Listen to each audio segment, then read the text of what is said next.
Australia have annihilated a sleepy Springboks side 38-22 in the Rugby Championship to begin proceedings at Ellis Park. And in this episode, I'm going to give you my top 5 immediate reactions after the match.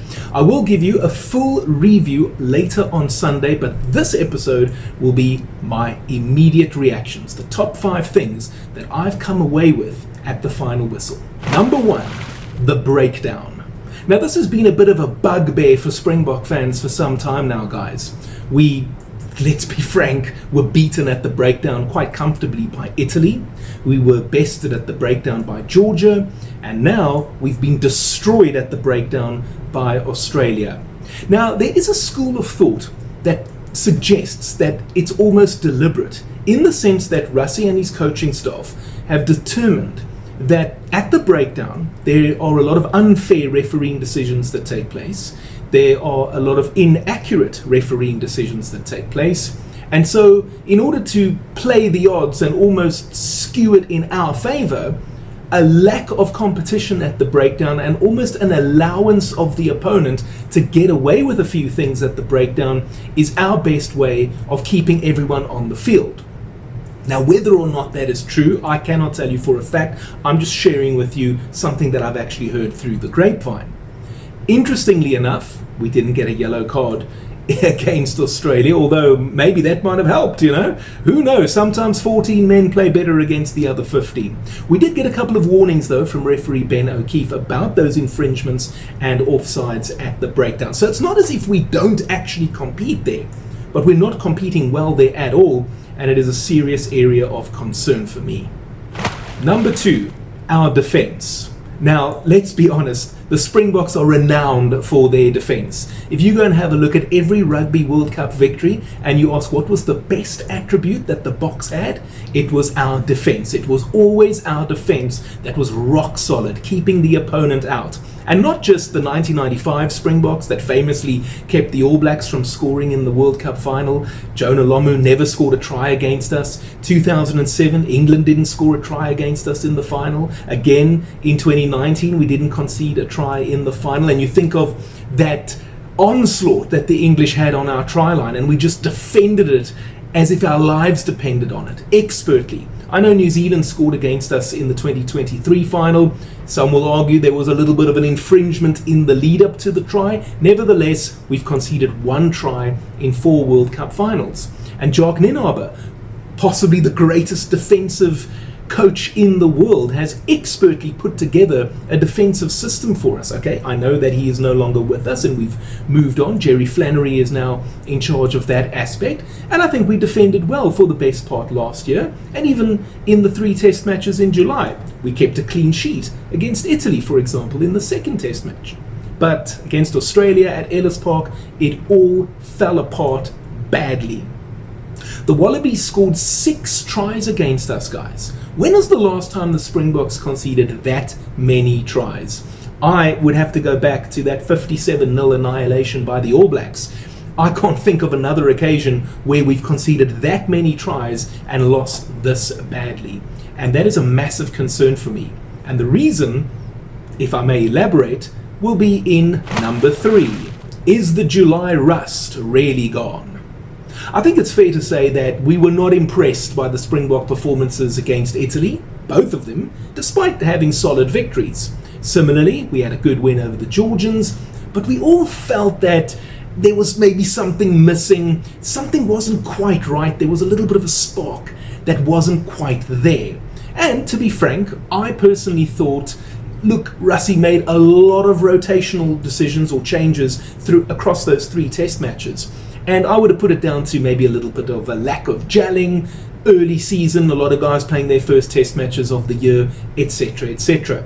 And I was hopeful that after this first test against Australia, we would look back and say, the July rust is well and truly gone.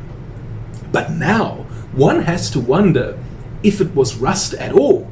And quite frankly, we are now in a position where we are asking questions about certain players. Some might be too old.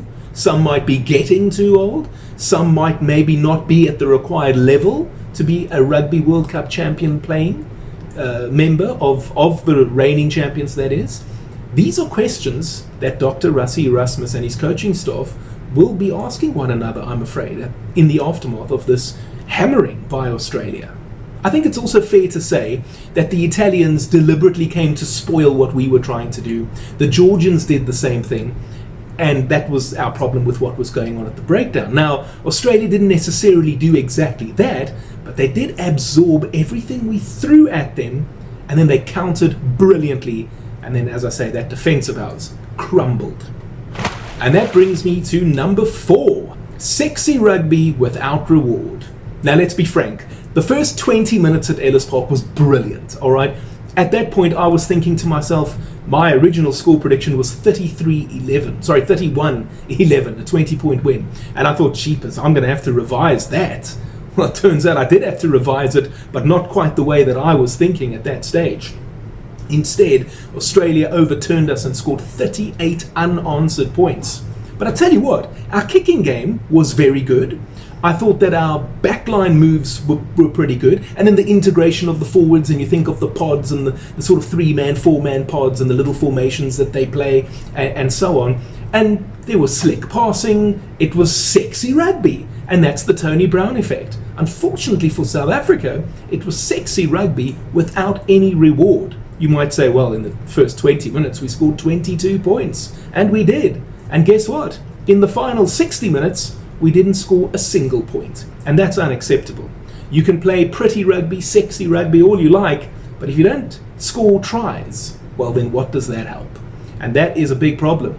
Now, to be fair, against Italy in both tests and against Georgia and last year, we were scoring tries, and that gives me a little bit of hope here because of all the problems that I've mentioned thus far, these takeaways at full time.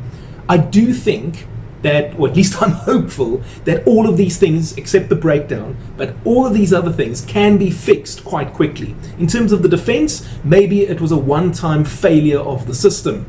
In terms of us talking about maybe there being a little bit of rust in July and not quite us being up to standard, whether some guys are getting old or some guys might not be good enough, maybe all that is required is a good old-fashioned kick up the backside on Monday in training and in meetings by Dr. Rassie Erasmus. And in terms of us playing sexy rugby without reward, again, that could just be a one-time failure of the system. And no doubt, I don't think that the 15 or even 23 players that took to the field in this test match, I don't think all 23 of them are playing in Cape Town in any event. We are going to see changes. And finally, number 5, the crowd attendance.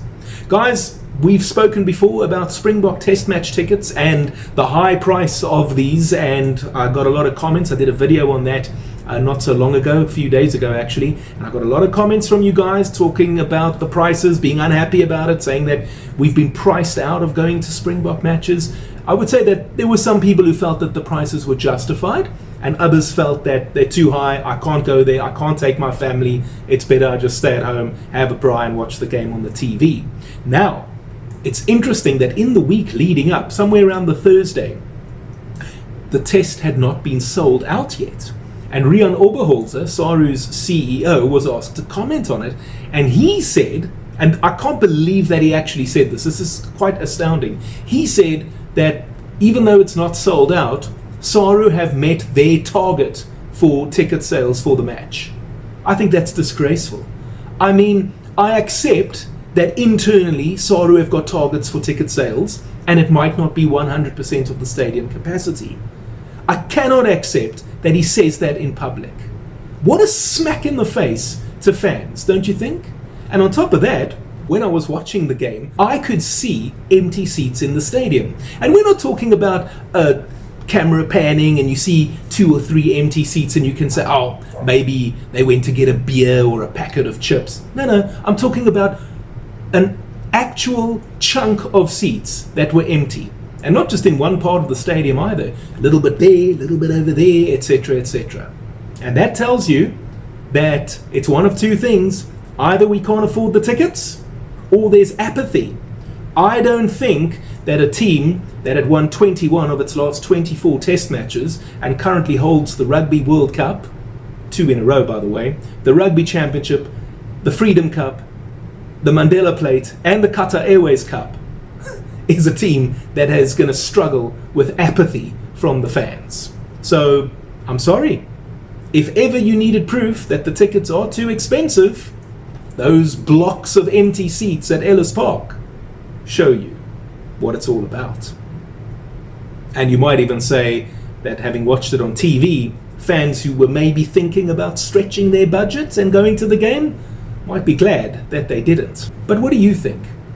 Do you think that this is the worst Springbok performance you've seen since probably 2017?